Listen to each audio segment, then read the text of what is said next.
All right, hello digital audio class. Today we're going to be taking a look at composing bass lines with using a given template, which is actually from a Busta Rhymes tune. I don't remember the name, but let's give this a listen, and I'll show you what you'll be doing this week.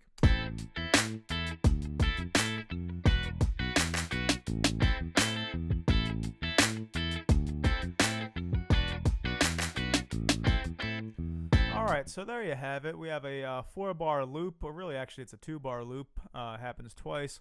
And the harmonies, we're in the key of A minor here, BPM of 85 beats per minute. And you can see I'm using the arrangement track here to let you know what the harmonies are. We're starting off with an A minor chord for 2 beats, and then we go to a D minor chord, and then E major chord, and then we resolve to the A minor. Alright, so let's start off by talking about the bass line. Let's take a look at what notes we have here and how bass lines are constructed. So, very first note we have an A, followed by an E, followed by another A, and that takes us to the end of the A chord. So we have an A, E, and an A. So that's what's called the root. The root of a chord is the name of the chord. So the root of an A minor chord would be A, the root of the D minor chord would be D, and the root of the E chord would be an E. And if we take a look at our chords used here in the Google Doc, you can see this note here, this is the root, this is the A, this is the third, and the fifth. So for the bass line during the A minor chord, he's just using the root and the fifth, and the A as the octave. Now, if we go here and take a look at what's happening for the D chord, that's our root. Again, and this is the F and the A. So if we go over here and look at what a D minor chord's made up of, we have here's the root, the third, and the fifth. And these names, by the way, refer to the scale. So if we were to take a D minor scale, this would be the first, second, third, fourth, and fifth. That's why even though it's the second note of the chord, we're calling it the third. So that could be a little bit confusing. But just remember that if we have a root position chord, this is going to be our root, this is going to be our third, and this will be our fifth. So the notes we have here are the root, the third, and the fifth over the D minor chord. And when we take a look at the notes being played during the E major chord, we have an E, a B, E, a B, and then this is where the A minor chord happens again. So again, if you take a look at the sheet here, we can see that the bass line's using the root and the fifth. This is pretty typical for bass lines. The go-to notes, so to speak, for most bass players are going to be the root and the fifth, but you can also use chord tones, and you can use some other things too, as well as passing tones and neighbor tones.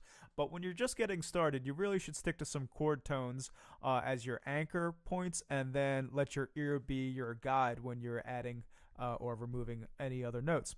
All right, so first part of the assignment is to create your own bass line by altering the original. For this, I'm going to switch to the piano roll notation.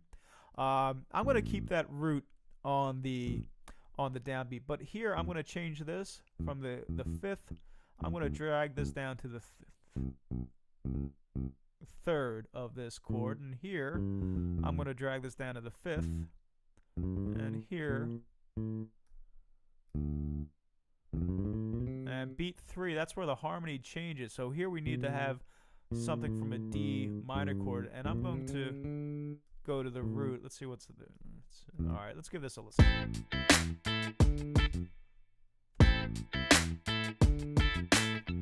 All right, and this is still that D minor harmony. So, but instead of the, I'm gonna move up here.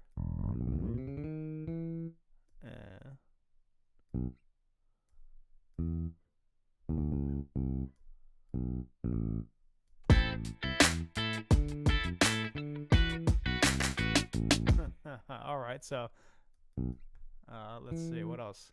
So in measure 2, this is that E chord. I'm not sure I like that big jump that I had in there.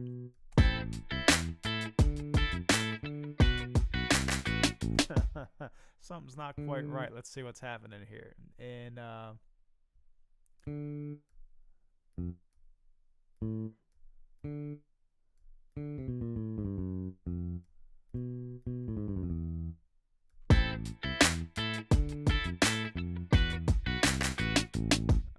that's it too. All right, so I had a note outside of the chord because that A chord, A minor chord, doesn't happen until beat 3. Yeah, there you go. So now you have the beginnings of a bass line here. That's your own creation using that established rhythmic structure. Now, if you want to change the rhythm, feel free to go ahead. But one thing you'll notice about bass lines is that they tend to be, you want your bass line to feel good. You want it to groove.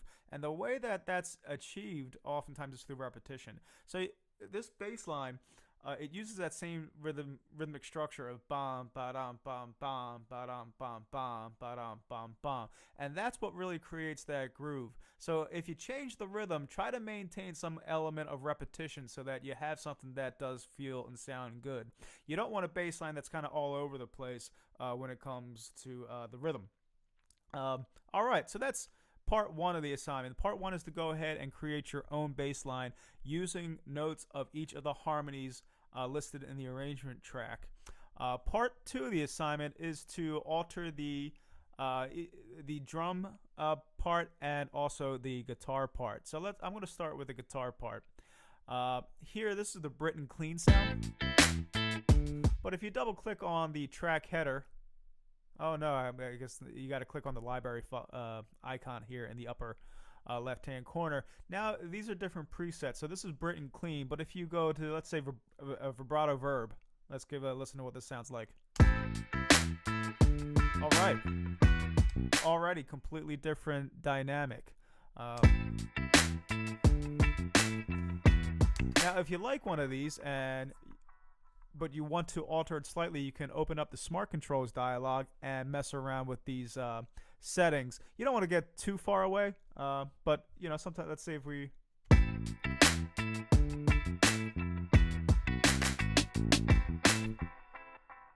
so you hear that. Oh no, that's not. I'm not sure what. Oh, that's the reverb and the echo.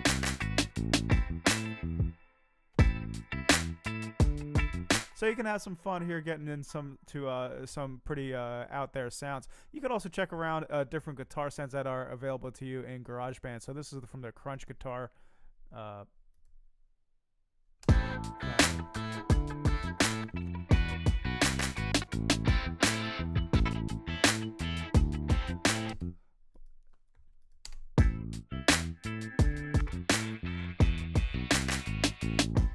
So you can get some pretty interesting sounds from this this category.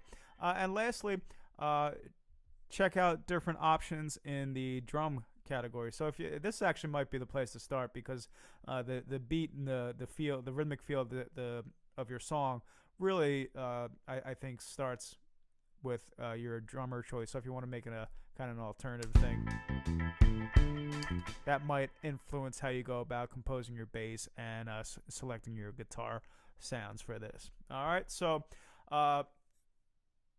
composing bass lines from a given template, using notes in the chord. Feel free to alter the rhythm, but make sure that you retain some sort of element of groove, some sort of rhythmic repetition so that you have something that sounds like a bass line. Alter the drum part using the drummer track, and remember we can access the parameter controls here in the Smart Controller window for that, and also select a different sound for the guitar track. And that's the assignment for this week. I hope you enjoy this one, and I look forward to hearing your compositions.